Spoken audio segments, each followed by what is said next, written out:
Naging tapat ba tayo sa ating mga tungkulin? Hindi lang sa ating pamilya, hindi lang sa ating sarili, kundi sa kabuuan bilang binyagan. Mga kaibigan, mga kapatid, narito na naman ang inyong lingkod, Father Bob, isang paring Karmelita.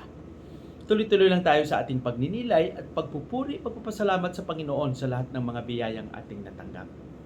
Ngayon ay araw ng Lunes, nasa ika-26 na araw na tayo sa buwan ng Agosto, 2024.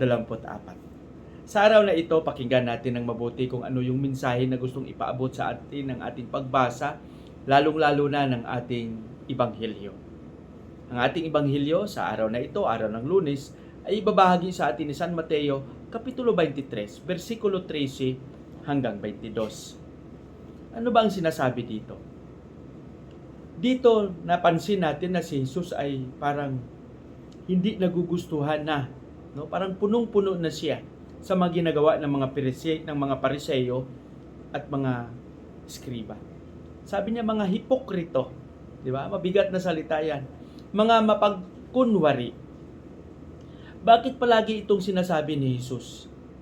Dahil nakita ni Jesus na itong mga taong ito na sana maging tunay na saksi ay maging tapat sa kung ano ang sinasabi, ipinapahayag at tinuturo nila sa nakakarami.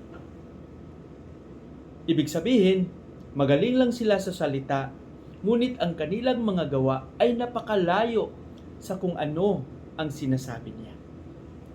Kaya, hinahamon tayo sa ating Ibanghilyo, mga kaibigan, na maging tapat. Bawal ang plastic sa kaharian ng Diyos. Diba?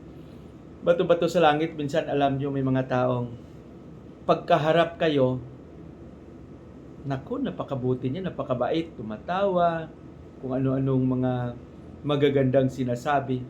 Ngunit sa pagtalikod mo, naku, ibang-iba na ang ihip ng hangin. Kaya mahirap ito. Kaya nga sabi ko kanina, ang plastic ay bawal sa kaharian ng langit. Para silang mga Pariseo na magaling lang kung kaharap mo, magaling lang magpahayag, magaling magkwento, ngunit ang kanilang sarili, ang kanilang buhay, ang kanilang pagiging saksi ay napakalayo sa kung ano ang kanilang sinasabi.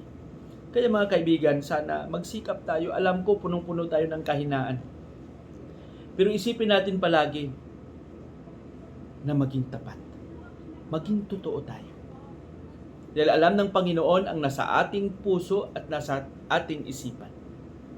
Ang taong tapat, ang taong nagpakatotoo sa likod ng kanyang estado, ng kanyang mga kahirapan, ay hinding-hindi iiwan ng Panginoon.